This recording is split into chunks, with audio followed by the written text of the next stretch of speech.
Well, hello. I don't know if you guys heard that, but we're recording this thing on a little bit of a different platform.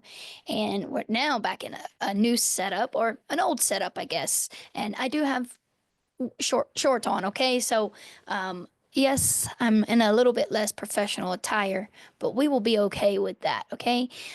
Because I'm setting up the home office because of the podcast, and I just liked it better here. I liked it better here. I was able to kind of uh, be a little bit more intimate with the conversation, and I like the setup here a lot better. We're gonna change things around back here. We'll probably move all the cool posters this way and put the awards like over here. I don't know. We'll figure out what the fuck we're gonna do with the setup. But for now, this will do because I haven't seen you guys in a while. You haven't seen me in a while in this setting, obviously, because I have not been shooting podcasts.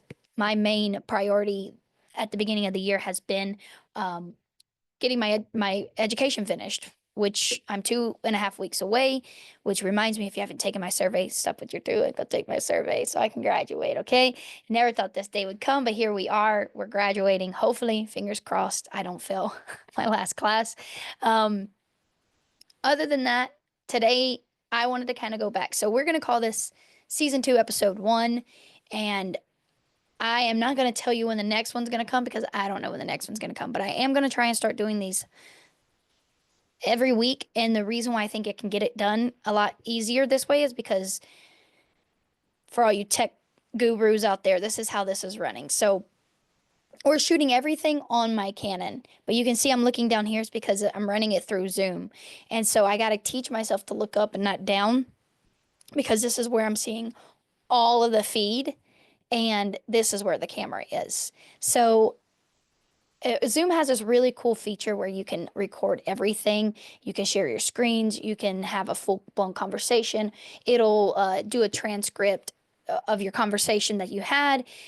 It's got a lot of AI components in it that you can run. It sends it to the cloud. There's a lot of cool things you can do if you pay for the features, which I do. I pay a yearly subscription for it, which I think is phenomenal. But I also run the camera through my pod track, which is what the audio interface is that runs to this mic. And then this mic runs back to the pod track that feeds to these.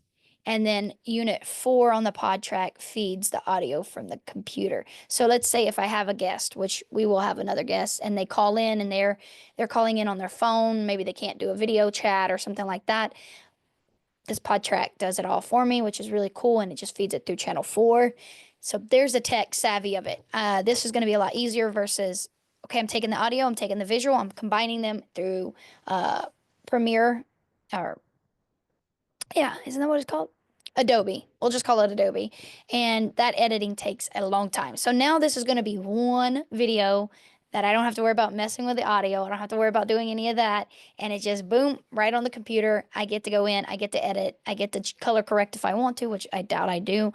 Um, you know, my scars and my wrinkles are what makes me who I am, right? Uh, but yeah, so yeah, that's kind of the gist of how we have all this set up. It's a little bit ugly right now with all the wires and this and that. So we'll have to fix all that because it's an eyesore for me, but that's not important for you. Anyways, episode 1 of season 2, we are discussing home evaluations with Epcad because it is that time of year again. And a lot of people, this is what got me into the kind of educational podcast, anyways. This time last year, uh, I was interviewed on the TV. What is local news, talking about property taxes and how to protest your evaluation. And that really got me kickstarted in. I think I want to talk a little bit about educating in real estate because not a lot of people are educated. A lot of people rely on their realtor, and that's always great. I love when my clients rely on me, but I also believe that everyone should have some of their own knowledge. And while I want you to rely on me and let me take care of everything, I also don't want you to be dumb to the fact that you should know these things as a homeowner. You should know these things as a potential investor, as a buyer, as a seller. Uh, if you know all this moving forward, even if you're a first time home buyer and you're listening to this podcast, it's going to make you more powerful as a buyer because you're going to see and you're going to know what's coming down the pipeline versus I have no clue. What does this mean? How do I do all these things? Anyways, that's not what today's about. Today is strictly for us homeowners, whether you're you just have one home or you have multiple homes. Today is about you, and it's about home evaluations and how to fight EPCAD and what all you need to worry about and things like that. So, without further ado, let's get right on into it. Over the last 2 to 3 weeks, you have received something in the mail. It's about this big, and on this side of the thing, it says in blue and white, it says EPCAD, and it says, congratulations, the new evaluation of your home is inside. I don't know if it says that, but that's what's inside that envelope. When you open it up, you're either going to sigh in relief, like I did, or you're going to go, holy mother, bloop, bloop. All that was nice explicit words that can come out of your mouth. And if you're saying, holy shit, what the hell? Why is my value going up? What's going on? How can I fight this? Well, that's what this podcast is about. Now, if you're saying, yeah, nothing happened, I know my value stayed right where it's at. I did my job last year. I don't have to worry about it. I've protected myself. Well, that's good. We're good. We can sleep peaceful for the next few months before the next evaluation comes out in 2026. And then we'll probably be talking about how we're pissed off. All right, anyways. So I'm going to share my screen and we're going to go from there. You guys ready? Bear with me. This is the first time we are doing any of this stuff. And oh, I want to make it pretty. Can I make it pretty? Whoa. I wonder if you'll see that. That's so cool. Sorry, guys.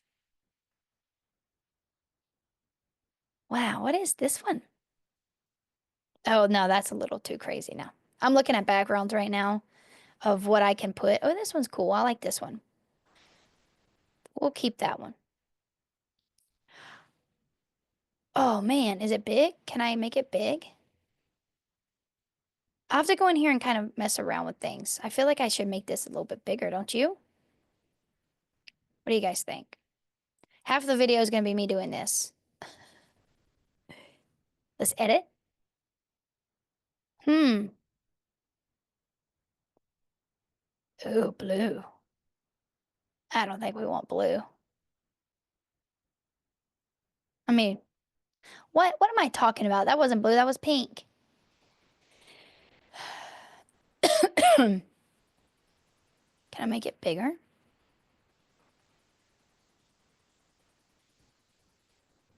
I want this to stay. Oh, I can move me. Look at that. Excuse me. I can make me a little bit bigger. There we go. Hey, I like that. That's pretty cool. Can I make the screen? Can I move the screen around? You guys, I'm so sorry. And then let's make this bigger. Oh, yeah. There we go. There we go. Okay. So we are at epcad.org right now. This is the main site. This is the main website. And you can go in here and you can look at their social media tabs, their news feed, their forms, their links to calendar, property searches. If you see me looking over here, I'm looking at my external screen. Mind your business. But if you look on this main screen, something new that they've put in this year is they've made it very easy. You can click your protest and appeal. File now.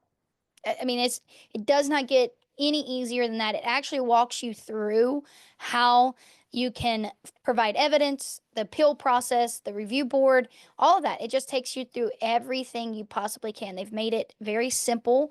They've even put YouTube links in it. So whoever is running EPCAD, congratulations. You've really stepped up your game. We're proud of you and we really appreciate you because you've made it a lot easier for us to protest. And I assume they did this because they were overran last year with protesting in person. So they probably made it a little bit more easier for people to do it online. But you'll see right here, the main page, right here on the main page, all I did was go in here, click protest and appeal and file. And then you start doing it all this way, right? It's very simple. Now, I am going to also go over a few things with you using my property.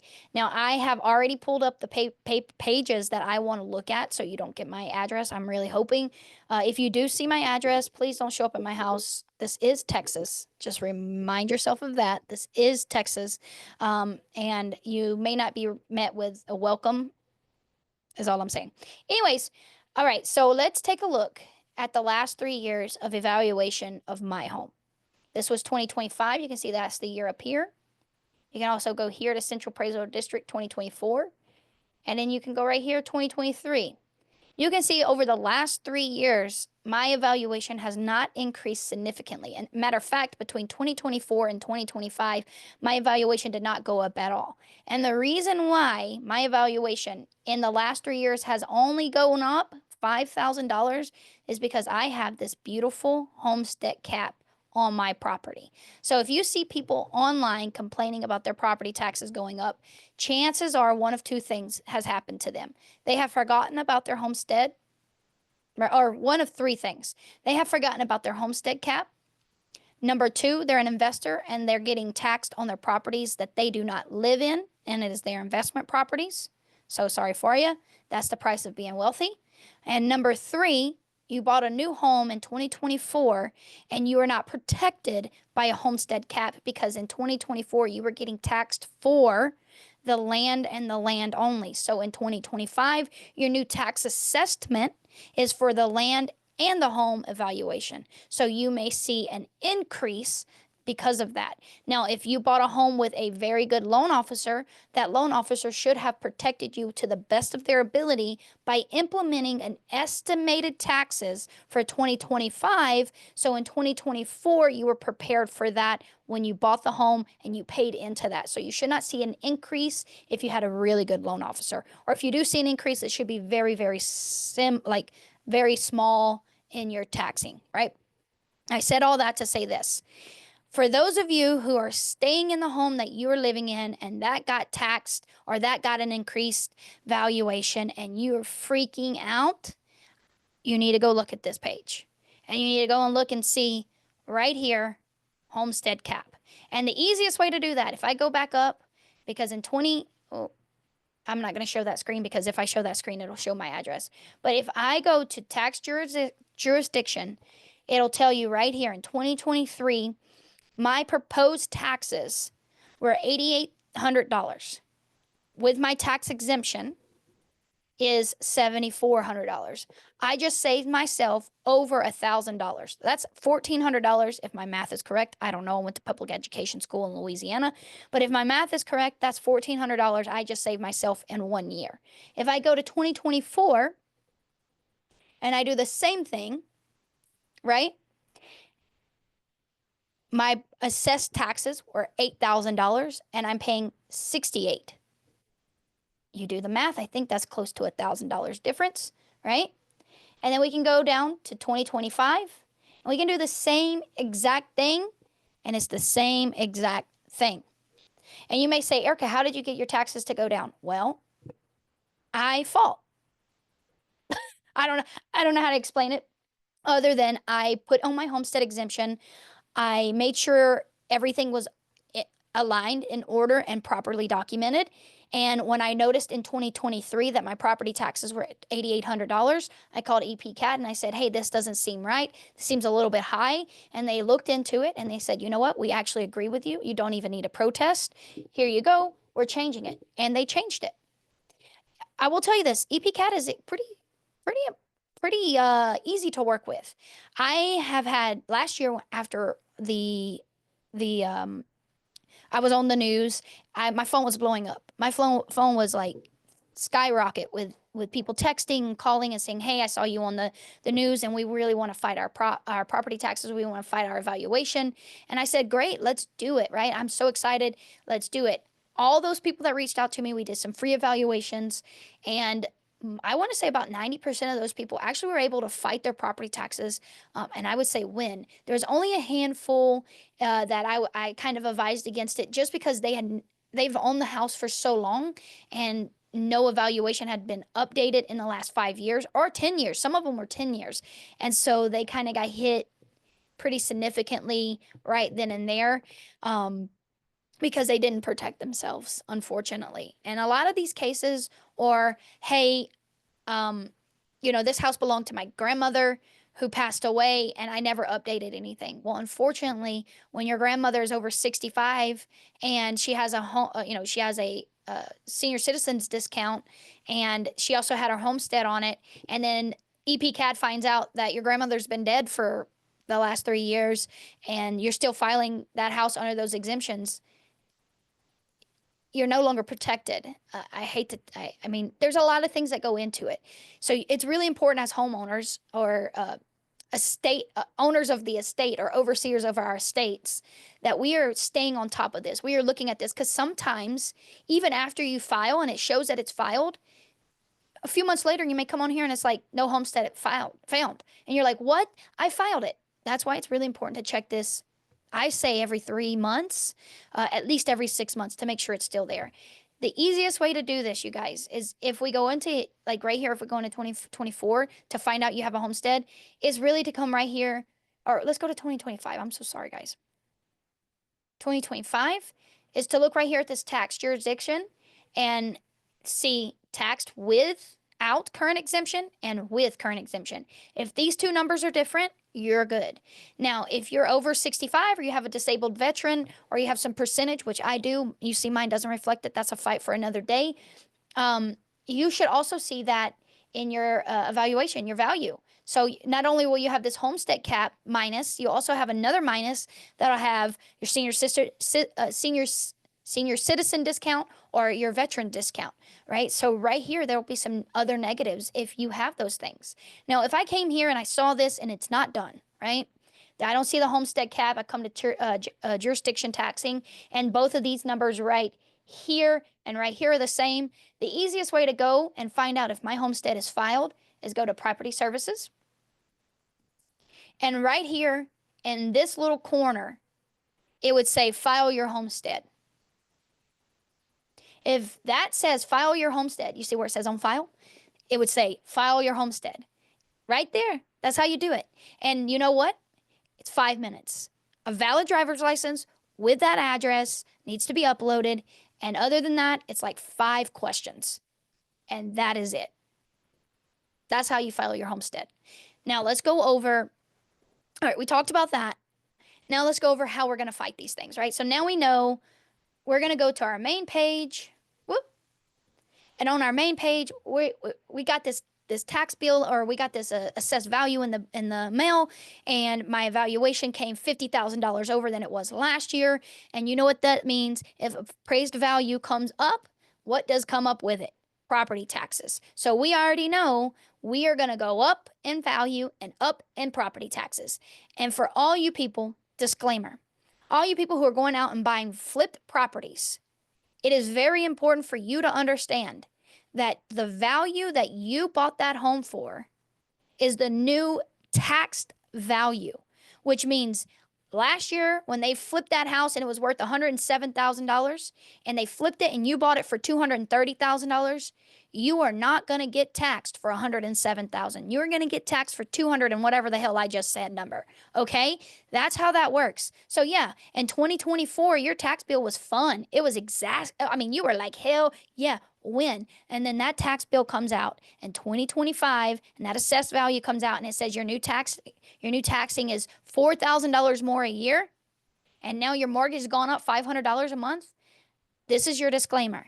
You realtors out there should be telling people this. If you are buying a flip property and last year that flipped property was worth $50,000, $60,000, $100,000 less than what we're buying it for this year, next year you need to be prepared that your valuation and your taxing is going to go up because this is the new value. Anyways, that's my disclaimer. That's a topic for another day. Let's say we want to fight. Erica, oh my gosh, it's $50,000 over valuation. My insurance, my taxes is going to go up. My loan company has already called me and told me that they're going to increase my monthly mortgage and blah, blah, blah, blah. Or worst case, they haven't called you and you know they're going to increase it. And that means that you're going to have a shortage in 2026 when you get your tax bill in January. You're going to get a shortage and you're going to have to either pay that or double up into 2026 on your mortgage. Anyways, so you're like, oh my gosh, it went up. What do I do? Well, call me. We'll talk about it. We'll make sure we'll run a CMA. We're going to run a CMA. We're going to see how that value looks. We're going to see if that assessed value reflects what I could sell your house for. If it does, don't despair. That does not mean that the fight is over. That does not mean the fight is over. That simply means we got to go different routes. So here's what I recommend. For everyone that is saying, I want to fight my property taxes, or I want to fight, we can't say property taxes. Let me read. I want to fight my home evaluation with Epcad. And I go, okay, there's a few steps we're going to take. Let me make sure everything's good. Okay. Somebody asking me they're thinking about moving to San Antonio and they want to maybe sell their house. And hey, we'll talk to them later after this. Okay. Anyways, what was I saying? I don't even remember.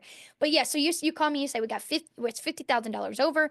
What do I do? We're going to do a few different steps. We're going to run the CMA. We're going to make sure the CMA reflects it. Even if it doesn't matter. There's 3 things immediately we're going to do. CMA, get an inspector out there, and then once that inspection report comes back, we're going to send it for a cost analysis with a licensed professional. If that roof shows that there needs to be damage, we're then going to have a roofer that's licensed and bonded come out and give us a quote estimate, and we're going to attach that to our file. If we see that there's our electricity is out of date, we're going to have a licensed and bonded contractor or electrician come out, estimate that cost, boom, attach that. If we see that the plumbing has leaks, if the water heater needs to be replaced, if the furnace is 30 years old and we call it the green giant and the green monster, and we see all that stuff, we're going to have an HVAC technician come in and give an estimation. We're going to have a general contractor give us an estimation on water heater. We're going to give a plumber an estimation. All those things will be added to the packet. Does that make sense? I hope it does. Because what EPCAD wants you to do, and let's go back to this page. What EPCAD wants you to do is protest, provide evidence, and appeal process. That's what they want you to do. So they want you to protest, and while you're in the middle of protesting and your appeal, they expect you to get your evidence. They expect you to do your due diligence. Yes, there is companies out there that will charge you and they will say, "Hey, we'll do all this for you and we won't charge you unless you win." First off, bullshit. Second off, why pay somebody? This is very simple. This is very easy. Realtors can do CMAs in less than 15 minutes, especially the good ones. It does not take that long. It's not like we're trying to get ready to sell your house and we're trying to increase the value, right? We're trying to find a way to bring that value down.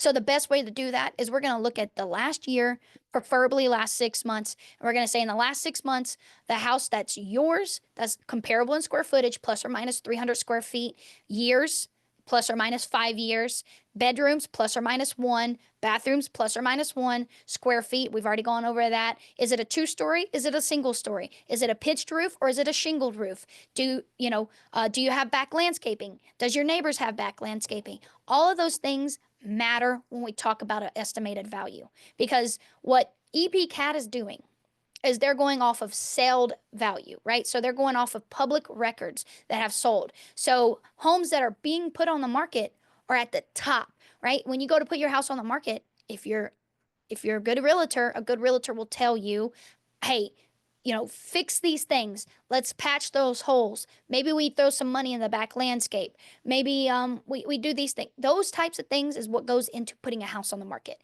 That's what we're doing to get the most value, most bang for our buck. So when EPCAD gets all that information, they're assuming every house in that neighborhood looks like that. And our job, or your job as a homeowner, is to say, hey, you know what assuming does to you, EPCAD? It makes an ass out of you and me. And we're not about that. So we're not going to assume my house is as good as that house that just sold. We are going to prove it that it's not. We're going to find a way to prove that that house over there that sold for $280,000 is $20, $30, $40, $50, $60,000 better than my house because it has a pool, because it has back landscape, because it has refrigerated air and mine has swamp cooler, because it's got a brand new roof, because they did a bunch of electrical updates. Those type of things will help us create evidence for EPCAD to say, oh yeah, makes sense. Let's go in there and let's fix this valuation. I am not saying, disclaimer, I am not saying you will win, but I am saying if you go in there with evidence and you go in there and you've done your due diligence as a homeowner and as someone who's ready to show the evidence, you're going to win something. Whether it's, and I tell people this all the time, if it's $1, it's $1. And you know what? Yeah. Hopefully it's $1.09, so it takes care of taxes. I think that's still tax. So you can go out and get yourself something. I don't even think you can get freaking Dr. Pepper at McDonald's for $1.09 anymore. But you get what I'm saying. Saving money is saving money.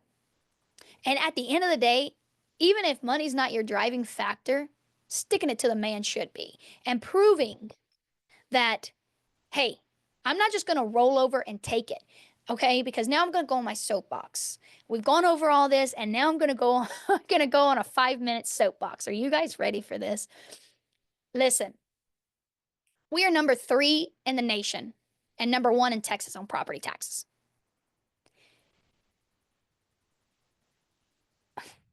We have been doing our roads since I moved to El Paso the first time in 2008. That 2008. We have been doing our roads since 2008. And I love that they're creating all these nice roads over here. It's taken freaking forever. I love that they're making a new highway over here because traffic is crazy on the east side. I love that they're fixing some stuff on the west side. I love all of that. That's great. But where's the money going? You know, you sit here and you go, okay, I want to know. And this is my cry to all of the politicians here locally, and even our people on the boards and things like that. Be transparent about where our money's going. So if I go to my, whoop, let me go back to this.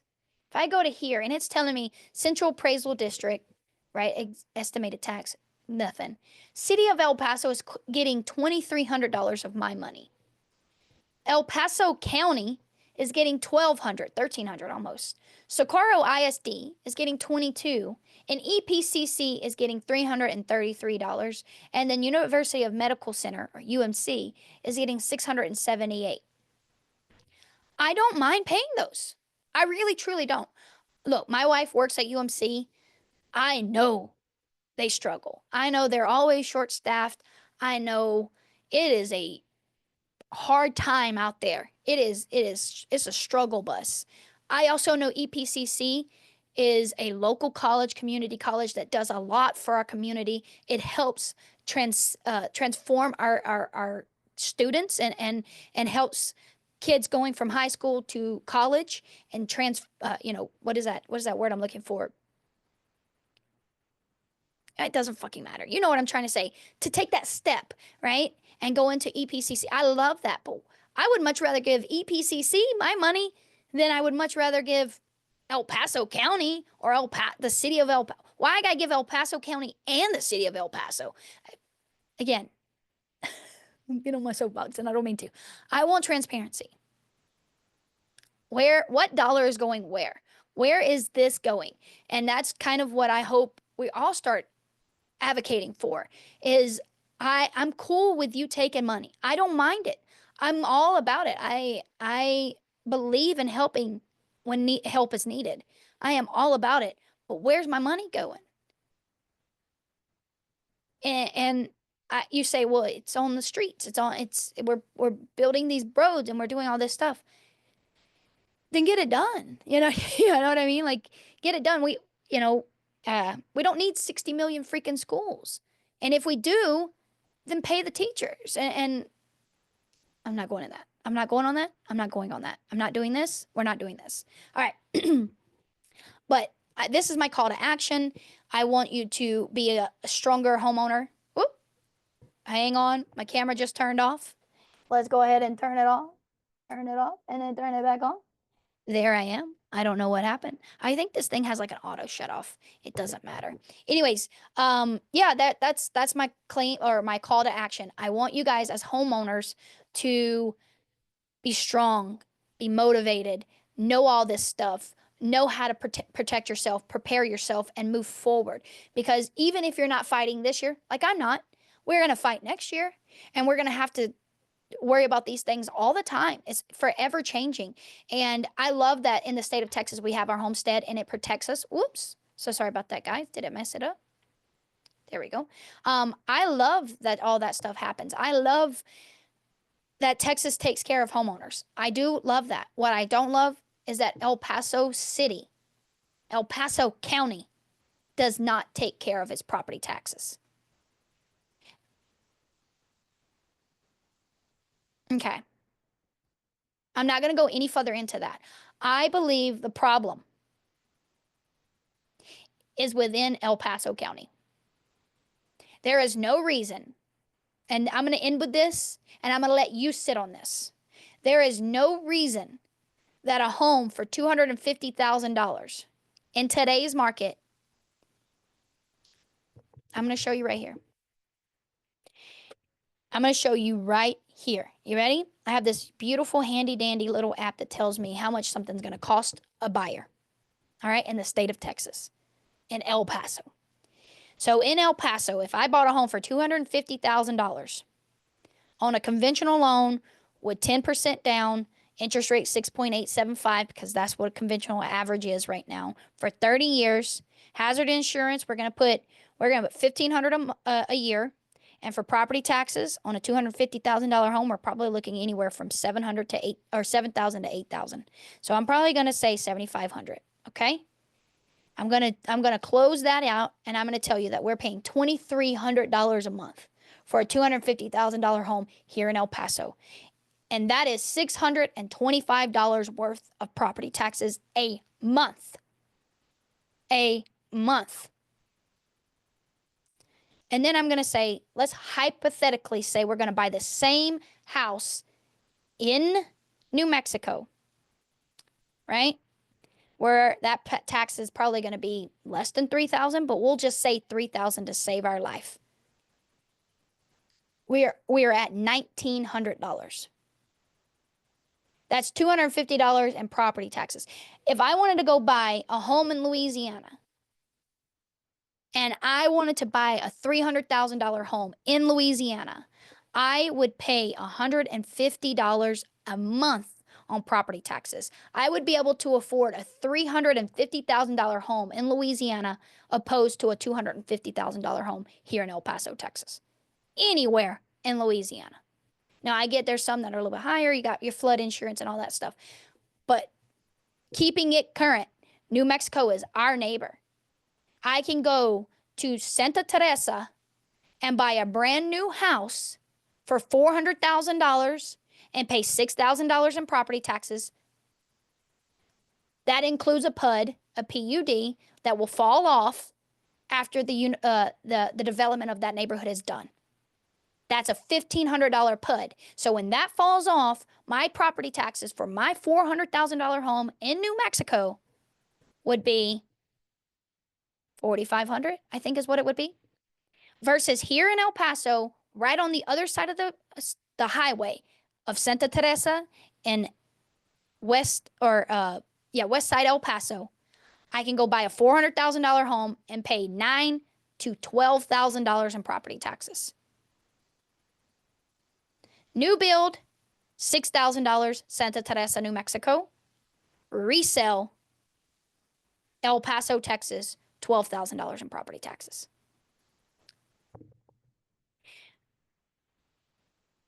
I say that to say this. El Paso City and El Paso people, it's time to realize that we are the problem. We are the reason why this city cannot grow because of things like this. Who the fuck do you know that can afford $12,000 a month in property tax, or a year in property taxes? Most people can't afford their $8,000. So there's my disclaimer. We as a city need to be better for our people, for our children, for our kids growing up. This city is most people live here their entire lives. You're born, you're raised here, you die here. And we're making it unattainable for our children because we're still going down this rabbit hole of every fucking year it gets expensiver and more expensive and more expensive with property taxes. No one can fucking afford it. And so if we don't stop, if we do not stop this shit show, it's going to be bad. And by the time your 12-year-old is ready to be a homeowner, they're going to have to move out of El Paso. They're going to have no choice because they can't afford it. They're not even going to be able to afford your home when you try and pass it over to them because all your exemptions are going to fall off and they're not going to qualify for them anymore. Let that sink in. So all you family members that are passing houses down generation to generation, and that home has stayed with your family for 30 years, 40 years, 50 years. When you pass it down to your next generation and all those homestead falls off and all those senior citizens fall off and your disability falls off and those property taxes went from $3,000 because it had all those exemptions to $10,000, can your son afford it? Can your daughter afford it? All right. I'm off my soapbox. You guys have a great one. We'll see you on the next one, but that's what I'm going to leave you with. I hope you guys have a great weekend. This is going to be posted tomorrow, whether I like this or not. I'm not doing it again because this is how much passion I have for this subject, for this topic. It is relevant. It will always be relevant. And for as long as I am living in El Paso, Texas, I will breathe, eat, sleep, and die on this hill that we are killing the future of El Paso by continuing to allow property taxes to dominate our lives. And if we do not stand up and fight back, it will destroy homeownership in El Paso because it's already started. All right, you guys have a good one. We'll see you on the next one.